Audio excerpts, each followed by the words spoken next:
Once again, we welcome back to the National Newspaper Publishers Virtual Convention, our panel on millennials and the Black press.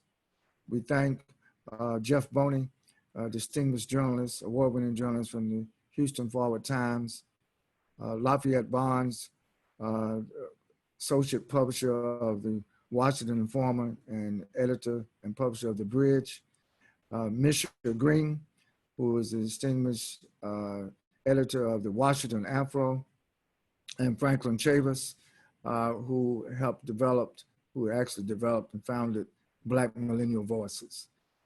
So Jeff, you can take it away and we can pick up from where we began our discussion on the day before. Well, first of all, again, thank you so much, Dr. Chavis, for your leadership and for helping put together this outstanding panel of young millennials that can help us talk about some of the key issues of our day. All right, so, moving forward, I just want to make sure that we reiterate that, this is very important during these current times to talk through some of the key issues going on there. As we talked about before, a couple of pandemics that are going on in this country, both internally and externally, that are impacting us. One of those, of course, is COVID-19, unprecedented virus. The other, of course, is police brutality and racism in this country. And of course, as Lafayette Barnes has spoken before, you had internal issues that were impacting the African American community that we bring upon ourselves. And so I wanted to kind of bring everyone back in and continue the discussion about being a millennial during these pressing and trying times. So I'll start with you, Micha, as we start this morning. From your perspective, what do you recommend to the Black press of America to enhance and increase engagement of millennials to ensure the future sustainability of the Black press? Thank you so much, Jeff, for that question. I think that in order to engage the millennials, in order to just ensure that they know the Black press exists, we have to be champions of it. At this juncture, working for the Afro, everybody who runs into me knows I work for the Afro. And I remind them that the Afro is around, that we've been around for 128 years, that we're digital, that we're on all of the social media platforms. And thus, being a champion of the Black press.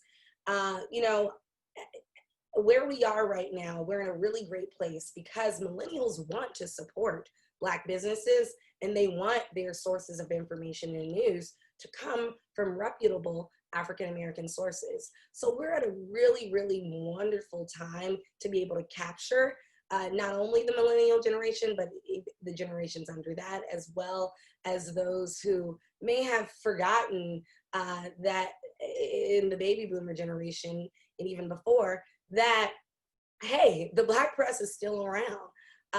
And can be your source and should be, your source of information during this time. I think that it's also important to, particularly for the millennial generation, to push the fact that the information that the Black press is disseminating is far different than what you're going to get on mainstream media, and knowing and allowing that their voices to be heard as well.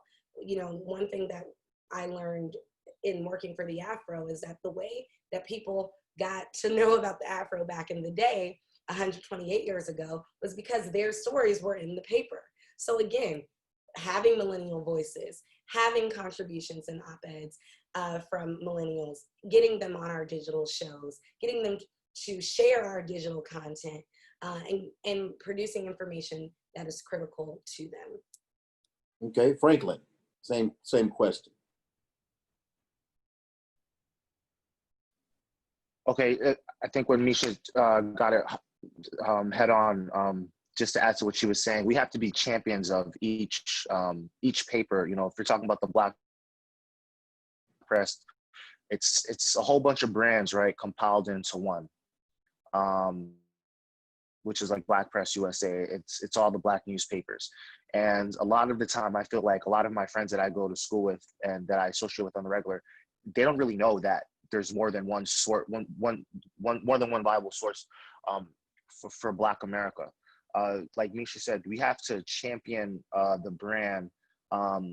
Engagement is also a big thing. We need to include our millennials in the content. You know, I feel like a lot of millennials are not included in the Black press. But moving forward, we give them some type of platform, include them. That's what's going to sustain them. You know, just being included and getting more digital. Just to add what Micha said. All right, Lafayette. You're going to I need think gotcha. I think there are a few things that the Black press can focus on to increase engagement of millennials. First is just, you know, a digital first method, you know, a digital first approach to business and presenting information, and not even just digital, meaning desktop and mobile, but even like focusing primarily on mobile. So like when I look at our data, when I look at our analytics of where people are reading our paper, we get most of our engagement on mobile, and we get most of our referrals from mobile. So anyone that goes to our website is getting the article from some sort of source on their phone. So certainly, you know, having a mobile facing, digital facing platform for all of our publishers, for all of our publications would be extremely helpful. I think also we need to engage with our non-traditional media sources. There are like so many young people creating, you know, a YouTube channel or starting their own magazine or a blog. And I just don't think they're just like Franklin said, I don't think they're being included in the conversation of what the Black press is. I think we need to sort of like reach out and sort of do a call for, you know, what is the Black press now? I think it's been sort of a like a private society to a certain degree. It's very sort of, you know, kept in the halls of the museum or whatnot, you know, and it should be, you know, out in the street and people should be able to access it very easily. And then just what everybody else is saying, just connecting within each other, championing our brands and including millennials in our content, super important. That's really mostly what I'm thinking about first. You know, it's interesting. I've been seeing signs during the protests that have taken place, particularly that after George Floyd, and some of those signs. One of the signs that has stood out to me, and some of the things that I've heard some millennials say is, "We are not our ancestors." I don't know if you've seen those signs or heard those statements. For some people, that has come across as a rallying cry, and for others, it has come across, especially those that have come before us, as offensive. You know, during these times, what does that actually mean to you? And what is your view of the Black Lives Matter movement today in America and throughout the world? We'll start with you, Franklin. Okay. Well, what Black Lives Matter means to me in the world, it's a movement that cannot be ignored. It's something that we definitely need. And in the wake of the death of George Floyd, it's something that's going to change the world. You know, systematic racism is a domino effect in this country that leads to a housing crisis, it leads to crime, it leads to environmental racism, there's a trickle effect in this country that happens with systematic racism. Okay. Now, in reference to the quote you said, "We are not our ancestors," I sort of understand where that's coming from. From civil rights, you know, it has been peaceful protests up until now. Well, some, you know, mostly peaceful protests, and nothing has really changed. We're making progress, but progress is not happening fast enough. You know, people are still dying every day. There's still police brutality. There's still systematic racism, and change is happening, but I don't think change is happening fast enough for our generation. And I think that's where that term is coming from. All right, Lafayette. You gotta unmute yourself again. I'm sorry. So I think when someone says we are not our ancestors, I think they're more referring to, you know, that is a new day and age for humans in general. So, you know, it's not necessarily that Blacks are not like their Black ancestors. Just we as a people are not like our previous ancestors. We have technology. We have, you know, we've been given certain, we've been exposed to a certain lifestyle. We can see everything that's happening in the world, and we can choose our own ending, you know. And so, you know, we don't have to accept, you know, what is, you know, what has been presented to us. And so I think that, you know, maybe, I'm not sure, but, you know, obviously I'm only part of this generation, but I would imagine in previous, you know, you know, generations, there might've been a little bit more, you know, they didn't have the internet. So it's like, you couldn't just check in, and you couldn't just, you know, we see like a lot of the, you know, promotion of the civil unrest is because of us having access to digital media platforms and being able to, you know, immediately, you know, out someone if you know, these Karens or comrades or whoever, you know what I'm saying? Us being able to say, you know, hey, look, this is this person's picture right here, you know, and then by the end of the day, everybody knows where they work and where they, you know, their address, and they've been fired, and, you know, the company has addressed, you know, their systemic racism within the company. Like we can make changes very quickly. So I think it's sort of like a call to anyone that thinks that they can, you know, live in the same, you know, scare us or try to live in the same realm, you know, as they expected us to live before. It's not necessarily, you know, intended disrespect. It's just saying that, you know, we have new technologies now. We have, you know, access to new things, and you know, we'll handle certain situations differently, you know, with those tools, you know. As far as Black Lives Matter, I really think that they're doing a great job of applying pressure and, you know, bringing attention to the plight, you know, of police brutality and many of the issues that Black Americans have. And I think that, you know, we all should look at them as an example of ways that we can, you know, motivate ourselves to get involved in making change for our community. You know, I don't expect Black Lives Matter to be the end all be all of our issues. I really think that the issues start within us. So, you know, it's something that, you know, we just need, I think as a people, if we can reflect and look within ourselves and try to correct our individual selves, like we as a people can come together, and Black Lives Matter can really, you know, not just be an organization, but a true, you know, a true way of life. All right, Micha. So this is an interesting question, and thank you for it. I do believe and agree with Lafayette that the term or the phrase, "we are not our ancestors," is not meant with malintent. I do think, again, piggybacking off of his comment, that we come from we're a different generation, and we have different tools that allow us not to be our ancestors. However, I can totally see why it's offensive. I've talked to a lot of people from other generations who have said that we need to get back to Sankofa. We need to understand where we've been in order to know where we're going. And my only sort of pushback on that is that we know, the millennials know, and that's why they're saying we are not our ancestors. However, you know, again, I think we're in a current generation of what we call call out culture, right? And we have this call out culture through social media.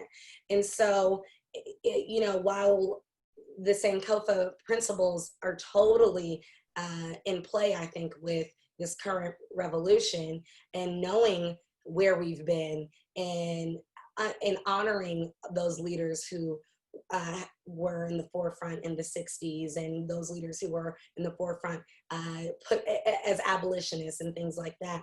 But as Lafayette said, now we're in a place where we can call people out, and we can call them out on so many different levels, whether it's through social media, whether it's on the front lines. I was, prior to getting on this call, I was looking at a video here in Washington, D.C., where a guy was getting arrested yesterday evening for recording the police officers, right? Calling them out. That was his form of activism.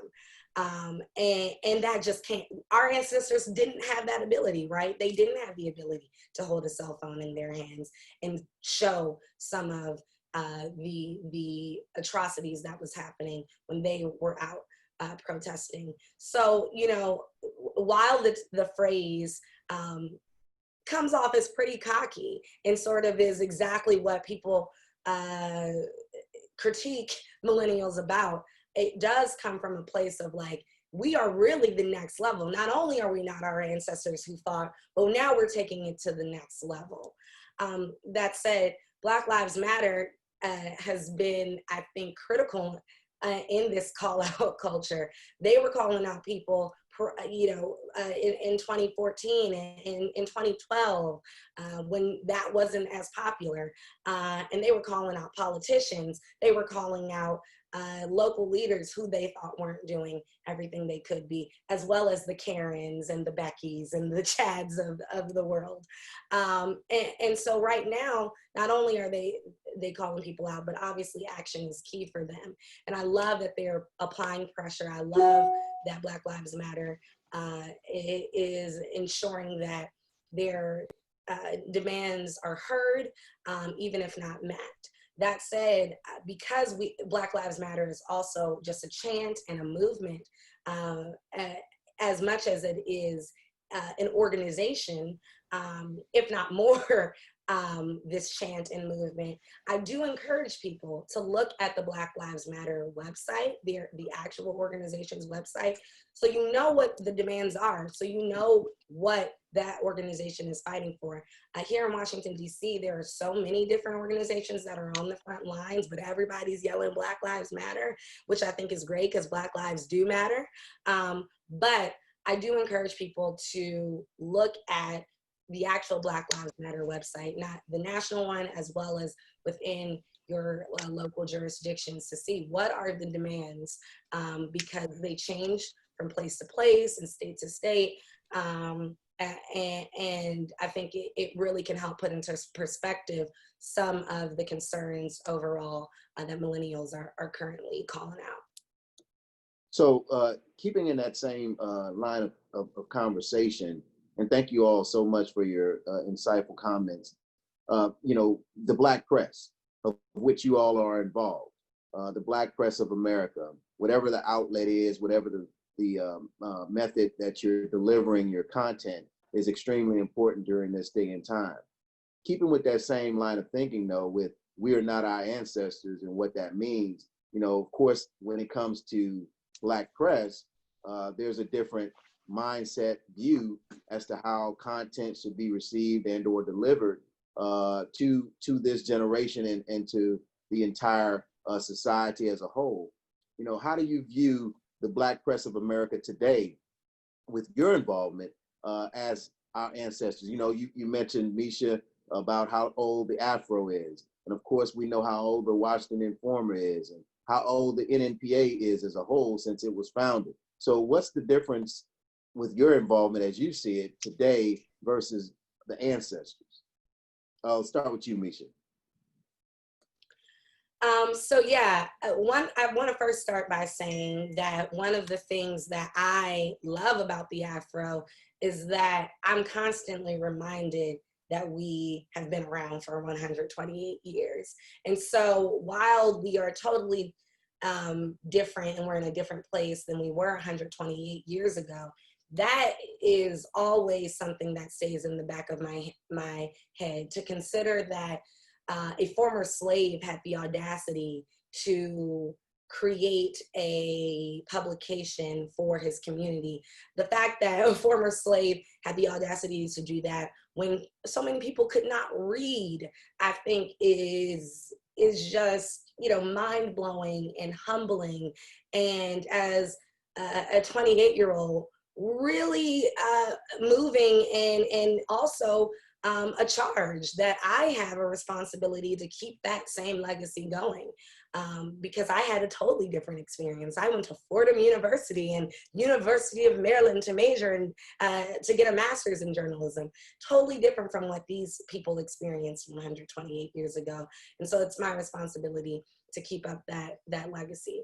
That said, I'm really thankful for the Afro and in PA for embracing new styles of disseminating information, really, holding on to the fact that we need to be voices of our community and tell our community stories and giving them that platform, but in a different way. And so there's, back to what Lafayette and Franklin said before, tapping into some of those people who are already telling stories in their communities, whether they're bloggers and YouTubers, and saying, hey, now let's get you in the Afro, that same piece you did, let's turn that into an op-ed, and let's post that digitally online, embedded in your story. And going back to what Lafayette said, thinking digitally first, not, for a long time, I think we've allowed our paper to drive our website. And I'm not talking about the Afro, I'm talking about the Black press in general. And we just can't do that. We cannot do that. Knowing that the digital is first and foremost and what most people are getting their information for, letting that digital drive the paper. And again, going back to sort of that community journalist format, when I first heard about that, that was terrifying. Again, as somebody with a master's in journalism, I'm like, no, only people who know what they are doing need to be telling these stories. But that is not why the Black press existed in the first place. And it is so refreshing to now be able to tap somebody who's out on the front lines, protesting and saying, hey, can you get me a 500-word piece, or can you take some photos and send them to me, and we include that onto our social media and then put it into the paper. And so going back to sort of the roots of the Black press, but then using it in a different way and using it in a way that is beneficial to us in 2020 and beyond. All right, Franklin.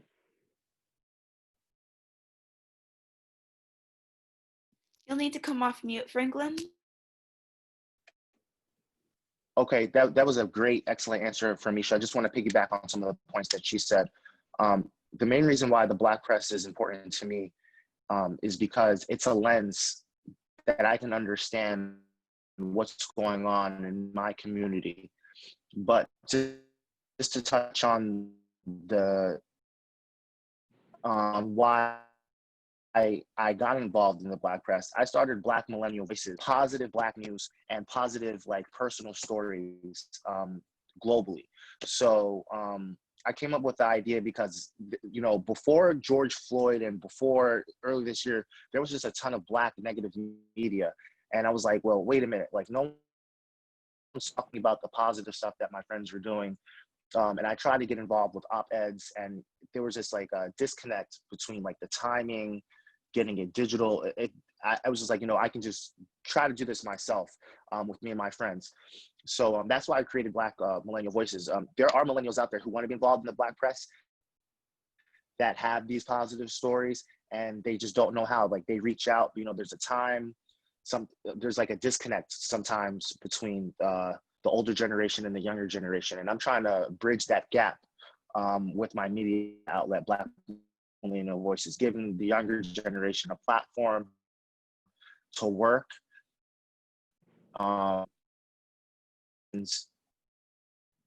working with the older generation to so we can keep them sustainable and keep them going, because the Black press is very, very important. Okay, Lafayette.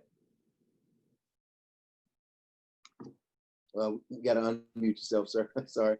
Yeah, it's all good. I certainly, Micha and Franklin both pretty much, said exactly what I would say. If I could add anything, I would just say that, recently I've started adding a quote to our, not necessarily a quote, but a statement to some of our marketing materials that says, "Control the narrative, save the city." And so I believe that the Black press is how we control our narrative and not only change our city, but change our reality, change our world, whatever, do make the world how we want it to be. So, without having any control of our narrative, without having a Black press, who knows where we would be. So I certainly think the Black press is super important today, as it has always been. We still have a lot of the same issues. I mean, yesterday I was in our archive looking through some of the older papers, and they're literally some of the same headlines. It's like black child killed by police, or just companies apologizing for racism, whatever that may be. These are things that are still happening. We have repeat headlines. So I think we're literally still the same black press. I mean, we're just a younger, we're trying to figure it out. I don't know. I wish that in the black press it was a little bit more like mentorship, because I think that, we have a lot to learn. There's a gap. And then also we have this to learn new technology and new ways of the, like, sort of what they call the new media. So there is like a hump, that we're trying to, as younger folks, trying to figure out how we get over that hump to, be as successful as our predecessors. But I think as we figure those things out, like we'll see the black press start to have a lot more impact than maybe we've seen in the recent past. As I think about the Black Lives Matter movement that's being led by a lot of millennials and younger people, I couldn't help but think about the Double V campaign. If you're familiar with the Double V campaign, it was an initiative that was actually led by the Pittsburgh Courier newspaper, which was a member of the NNPA. And it was focused on two objectives. One was, of course, victory in the war abroad, which was World War II. The other was victory against discrimination back here at home. You had Black people that would go fight in these wars, or this war particularly, and then come back home and be treated like second-class citizens or not even human. So what I found was it spread all across the country. People got behind it. Other Black newspapers supported it.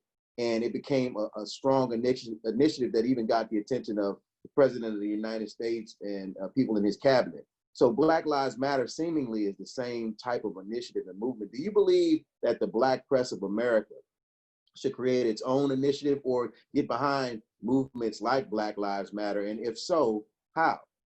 We'll start with you, Franklin. And you got to unmute yourself. I think what Black Lives Matter is doing is great.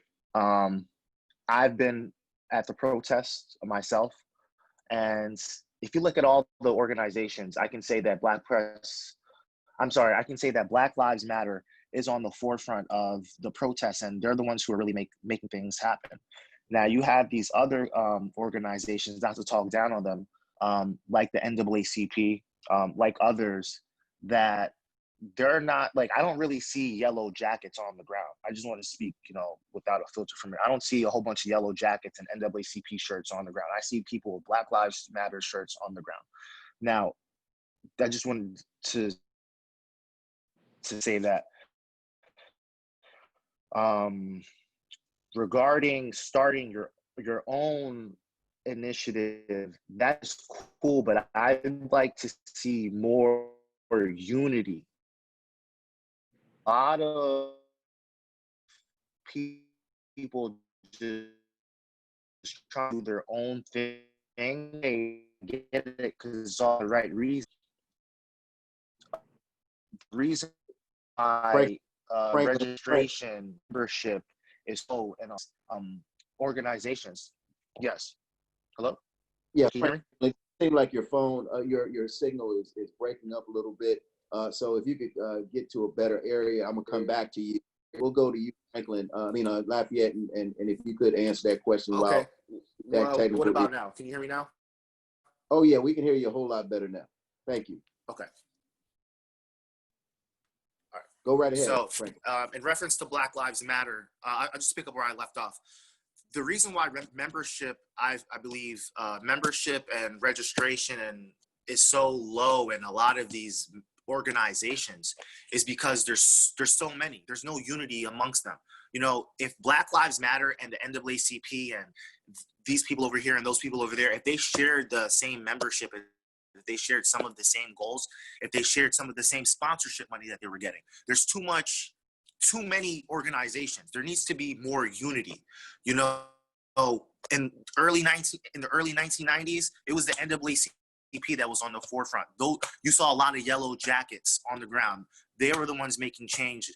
Now it's 2020. It's Black Lives Matter. I don't want to talk down on NAACP, but I don't think they're relevant when it comes to on the ground. I don't see young people wearing yellow jackets. I see they're here and there, but I see it's more Black Lives Matter.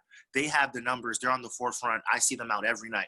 And there needs to be more unity. So before we pick up and start something, I'd like to maybe unify all these organizations. We need to share our memberships. We need to share our dollars with each other. There's too many organizations. So Frank, with that point that you make, though, the question that I truly had is, and as I come to you, Micha and Lafayette, I want you guys to be thinking about this as well. Does the Black press play a role, as the Pittsburgh Courier back then did? Does the NNPA play a role in making that happen? And if so, how? Can it happen? And if so, how? Can the Black press, can the NNPA, can all of the newspapers and media outlets that are represented on this panel today, can we all play a role in making sure that unity happens, to make sure that messaging happens, that the goals that we are trying to accomplish, whatever they are, take place? So I'll go to you, Lafayette, and then come to you, Micha. What is your thoughts on that? Unmute, please. Sorry. So I think, just to your original question, I think it's our prerogative. It's necessary for us to have an initiative. I think we must, know within our community, of the Black press, what it is that we need, to ensure that we can exist as a business. So we have to have our demands in order, and we have to be able to add that to the agenda of the NAACP or, Black Lives Matter or whoever. I do agree with Franklin that there does need to be more unity and collaboration among these organizations. I think, back to your question, that, as the Black press, I know, for instance, the Bridge in Washington, D.C., I've seen instances where, I wish that we would have done a better job of reaching out to some of our local organizations and getting, their input and helping them to have a voice within our media outlets, because sometimes, I get backlash that, we're not supporting certain folks. Sometimes we're limited in our abilities. We only have but so many pages in our paper, and so many writers on our staff. But certainly, we need to do a better job of making sure that, that's included in our thought process when we're doing stories and creating content going forward. So we certainly can do a better job of reaching out to our local organizations and giving them an outlet. And then so with all those things combined, so us reaching out, the organizations collaborating, and, us being, on one accord as far as what our demands are, I think, that would put us in a much better position of organization to do things that Franklin is talking about. Micha. I think that, like everybody said, that unity is key right now. While I think the Black press should definitely have its own clear initiative and agenda and set of demands, I think that the larger sort of campaign rally, like a Double V, needs to be as clear as it is for us, and we're pushing it just as hard as Black Lives Matter will push it, just as hard as the NAACP will push it, United Reform, and all of these other organizations.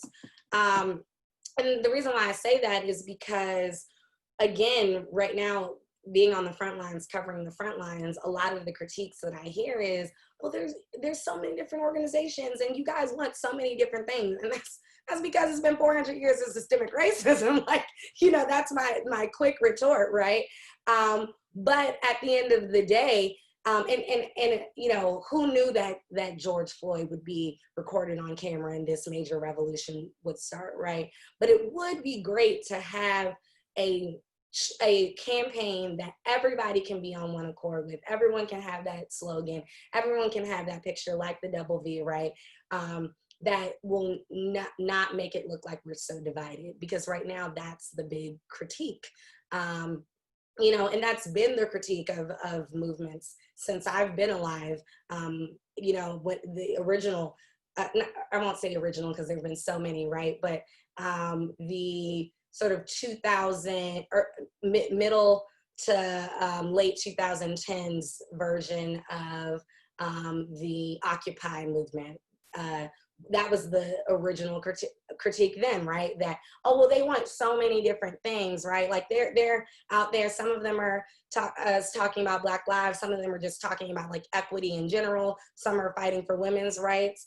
And that is how that major Occupy movement dissolved. And so I don't want to see that happen for this revolution, because of the fact that we need to be talking about these demands, and all of these demands are incredibly important.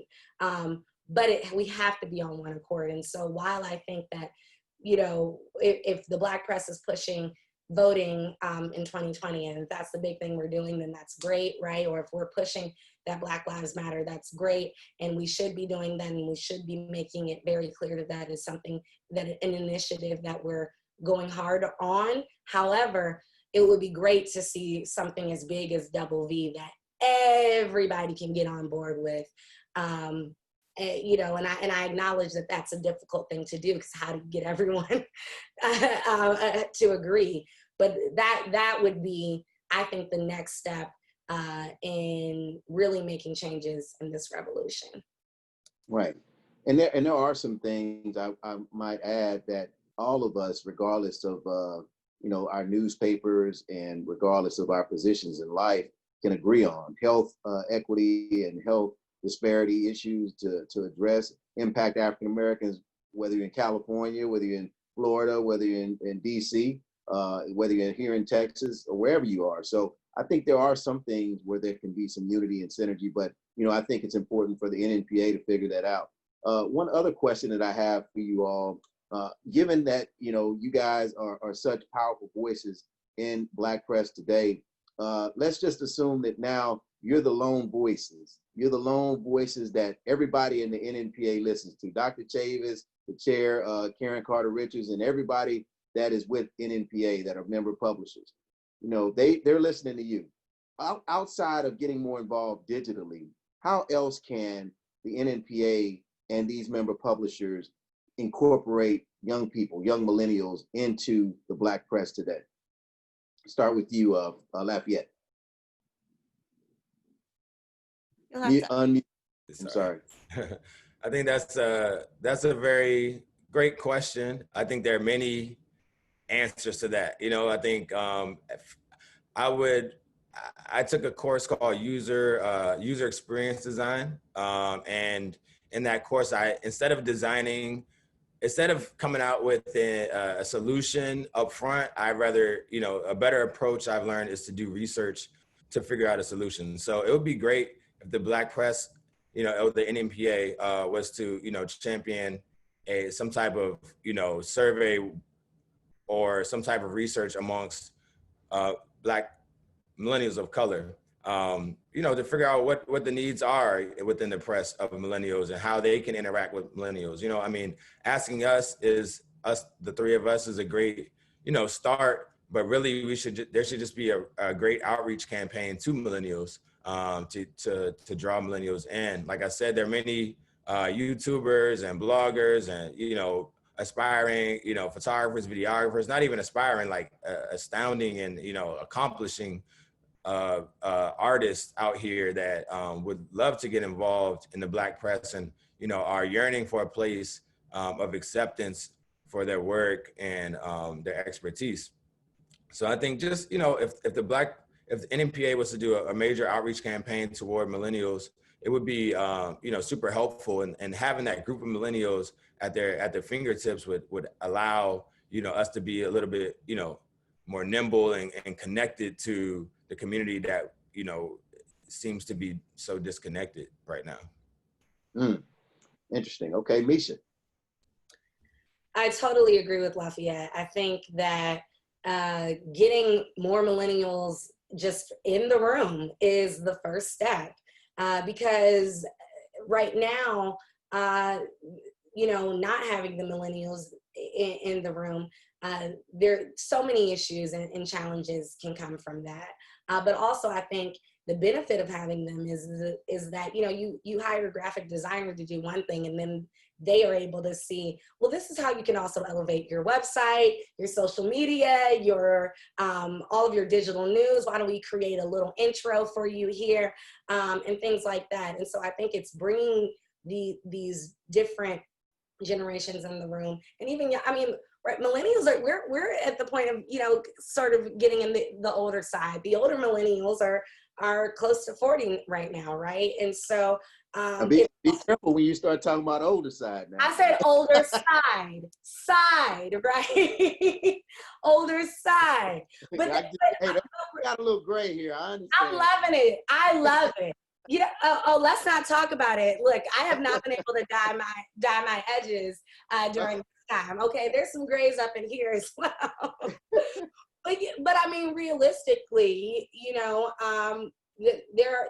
those graduating right now, right, are not millennials. Those kids that are graduating right now are also the ones that we need in these rooms, and they can be super helpful.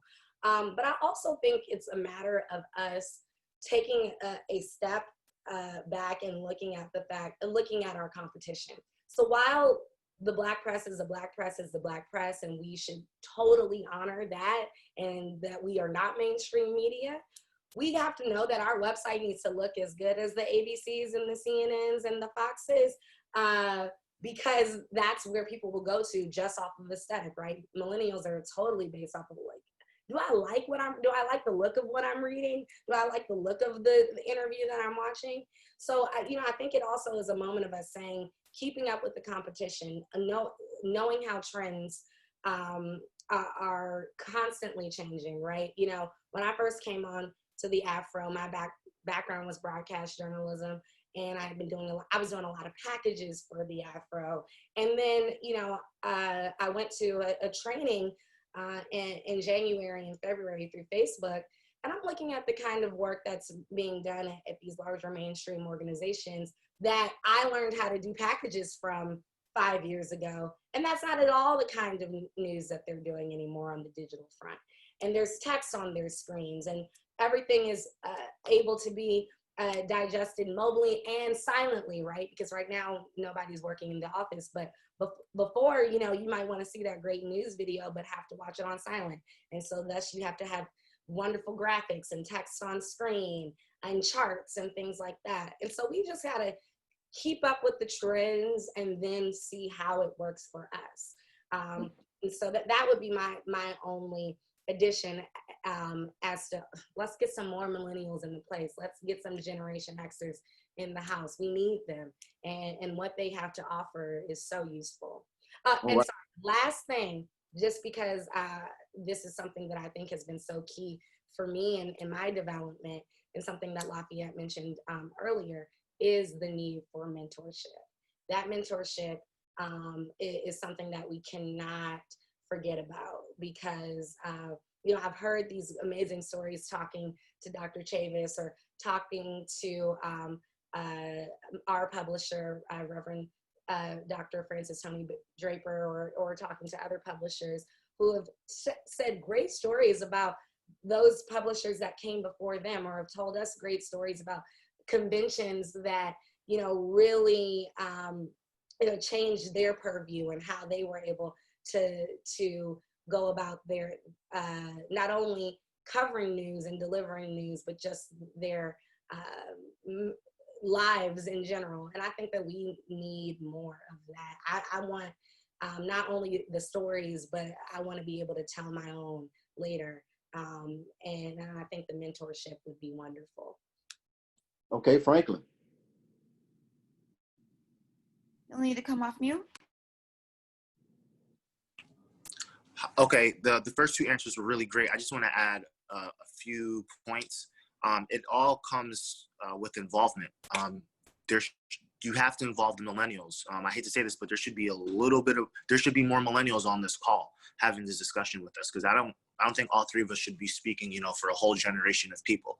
But as far as the NNPA, how millennials and the Black press, you say how millennials can get more involved is just giving them a platform, having them in the room, having them on conference calls, you know, hire them on your team. how many of our publications have, you know, two to three millennials on the team? Like, who are we paying? You know, I have no problem saying this. You know, you shouldn't be. There's going to be a disconnect if you have somebody 40 plus doing your social media. You know, I don't think that they're going to be doing the best job if they're 40 plus. That should be somebody 18 or 30 running that, and that's just my personal opinion. But just involvement and trends happen every day. You know, there's trends that happen now that the older generation doesn't really get until like 3 months from now. And that 3 months time span is critical. Those are all impressions and stuff that you're losing, analytical information that's very key to your business. And yeah, the first 2 points that Micha and Jeff made were good. We're good. All right. Hey, I just wanted to say listen, that. I know we're up on time, and I wanted to make sure, first of all, this has been a great, healthy, robust discussion, and I thank you again for participating. My final question, and then I'll bring it back to you all for closing comments, and then I'll share some to close us out as well. Your legacy, our legacy, is important, or should be important. You know, how we're remembered. We think about, you know, the individuals who started the first Black newspaper, Freedom's Journal, and then we fast forward to today, you know, 2020. You know, in your estimation, at the end of the day, when it's all said and done, how do you all individually, personally and professionally, want to be remembered as your legacy in the Black press? We'll start with you, Franklin.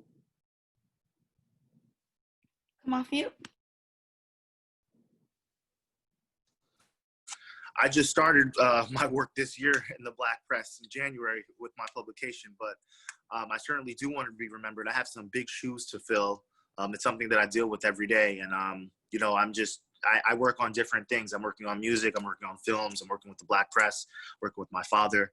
I'm just trying to stay busy, and I do want to be remembered. But as far as the Black press, you know, I want to be remembered as someone who tried to help bridge the gap between the generations and someone that added to the sustainability of the Black press. All right, Lafayette. Unmute, please.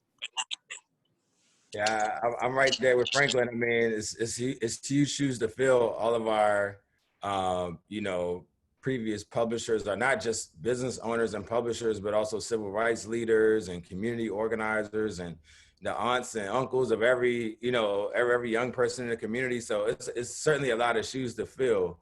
But if I could just focus on one thing, I guess I would say I would hope that I could help with I'm not sure what my answer would be, but it's basically like, I think that we have a lot of other aspects of our businesses, i.e. like our archives and our, you know, our photographers and, you know, our sort of media, our media industry skills that are like bigger than just being the press.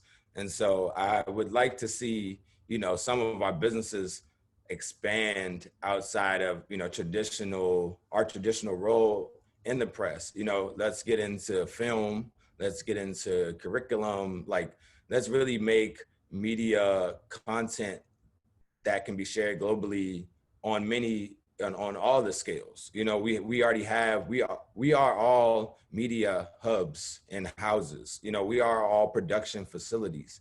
And so there are many other skills that many other things we can produce outside of just our traditional, you know, newspapers. So I would hope, you know, I want to see that from the Informer and from the Bridge, and I hope to lead a charge for that for other publications within the Black press. Thank you, Micha. So as everybody said, this is such a heavy question because, you know, I feel like I'm just at the very beginning of my contribution to the Black press. And, you know, there's such huge shoes to fill. And I don't know if my intention is to fill those shoes or create another tiny little footprint. And I think it's the latter. You know, I truly, again, honor those who came before us and really appreciate all that they've contributed, not only to the Black press, but the Black community and the United States and global community in general. I mean, we would not know so many stories of our people had it not been for those who told it hundreds of years ago, over 100 years ago. That said, I would love, as a broadcast baby, as they say, to see the larger expansion of not only digital, but use of video news. And I think that that can be from television shows and video podcasts, all the way, you know, to just those small 3-minute videos that are packages that can be shared, or 1.5-minute videos that can just be shared. And I'd like to see that on just a larger scale. You know, I see the Now This videos, and I see these larger mainstream companies and even the BuzzFeeds, right, who they have very specific styles, like, you know, different than the Black press, but specific to what they're doing. And it works, and it's shared, you know, thousands of times a minute, right? And so because we have just as important, if not more important information, as a broadcast girl, I would like to see more of that. And I hope that the work that I'm doing at the Afro is sort of leading that charge, and thus would like my legacies to sort of be wrapped in that, looking back later. But again, I hope that 50 years, when I'm at the NNPA convention going on 79, that I can say, oh yeah, you know, well, that was me doing them videos, but I really, really still honor the Carl Murphys of the world. And I really, you know, and you know, I want to be able to say that not only did I do something new, but it was with the same inspiration and passion that our publishers over 100 years ago had. Thank you. Micha Green with the Washington Afro, Lafayette Barnes with the Washington Informer, and Franklin Chavis with Black Millennial Voices. Thank you so much. I want to allow you all to just give in 1 minute or less some closing comments, and then we'll conclude this this webinar that has been so informative, and I've enjoyed myself thoroughly. We'll start with you, Lafayette, and then we'll go and let the young lady that ain't 79 yet close us out. Lafayette, unmute, please. Yeah, first, just wanted to say thank you. Thank you, Jeff and Dr. Chavis and NNPA, and, you know, glad to be joined by Micha and Franklin. You know, great company to be in, and I hope that we can connect more, you know, within our organizations. And if, you know, I would hope that anyone who's watching this can, you know, learn more about my organization, the Washington Informer and the Washington Informer Bridge at WashingtonInformer.com, and you can check out the bridge at wibridgedc.com. Also on social media, YouTube, and wherever else. If you're in DC and you're a millennial and you're looking to get involved in the Black press, feel free to reach out to us. We're always looking for younger folks to get involved. We have a lot of content that we need to cover, and, you know, we want your help, and, you know, don't be shy. So Are you on Twitter and Instagram? Can you provide your handle? Yes, we're on Twitter, we're on Instagram, Facebook, YouTube, all under the handle WIBridgeDC. And also we have these nice hats and t-shirts and stuff. So, you know, you guys can get fly, you know, with your Black owned, Black press gear. There also you go. on our website. So check that out. That's awesome. Thank you. Franklin. You'll need to come off mute, Franklin. Yes. Okay. This is Franklin Chavis for Black Millennial Voices. You can follow Black Millennial Voices on Instagram at Black Millennial Voices, BMV Voices on Twitter, and there's a www.blackmillennialvoices.com. It's updated weekly with positive Black stories, and we are currently working on the show part of the concept, where I'm working on a show and a pilot where I'm going to be, it's a docuseries documenting positive Black stories throughout the country. And we are looking to grow our team with more millennials. If you're in the DC area or, just in the United States, feel free to send me a message, and look forward to working with anybody who wants to be involved. Micha. So again, I just want to thank NNPA for even having us on and being able to think about this, where the Black press as millennials and where we are and where we can go. This has been not only rewarding for me, but a really great opportunity to reflect and say, and a call to action to say, where can we go now? And I thank Lafayette and Franklin and Jeffrey, as well as Dr. Chavis. And thank you, Kimmy, for being behind the scenes and making sure that everything is going up to plan.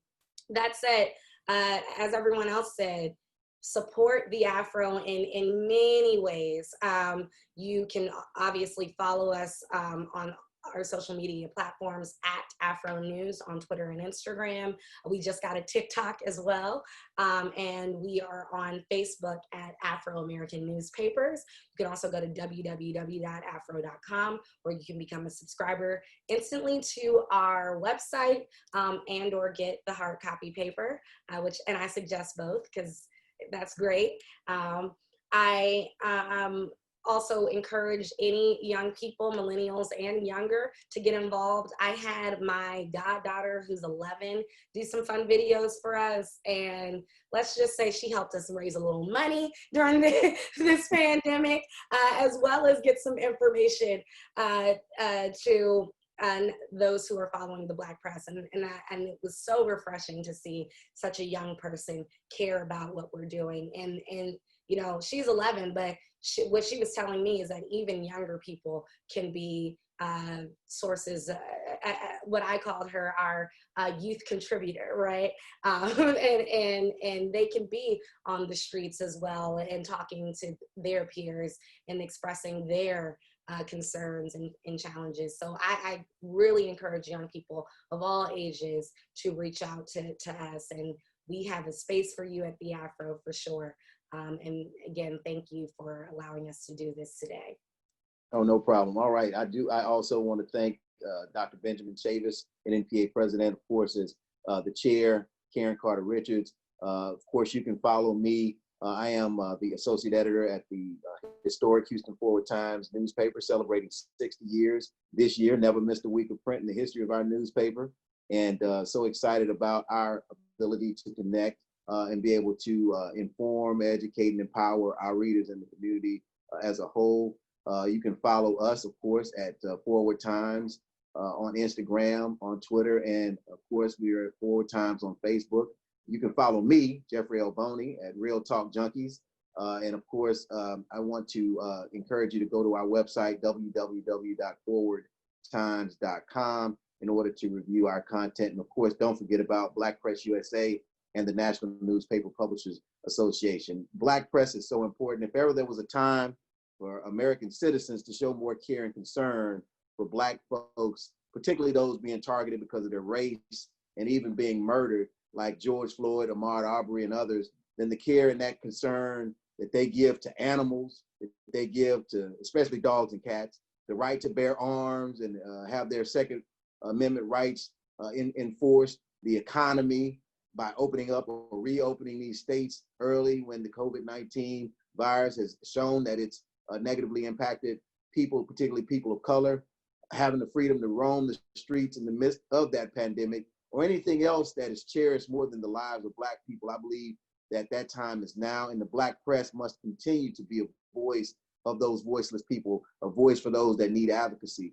It's time for everybody to take a stand against the systemic the systems and prejudices that hamper Black folks from progressing in this country. And that has to be something that the Black press leads. And I am encouraging the NNPA, as you've heard from many of these millennials on the call today, that we need to get more engaged, more involved. We need to incorporate our younger people, Black Lives Matter and others into this conversation so we can make a sustainable difference. Simply put, enough is enough, and we need to lead the charge and lead the way. Thank you. Thank you.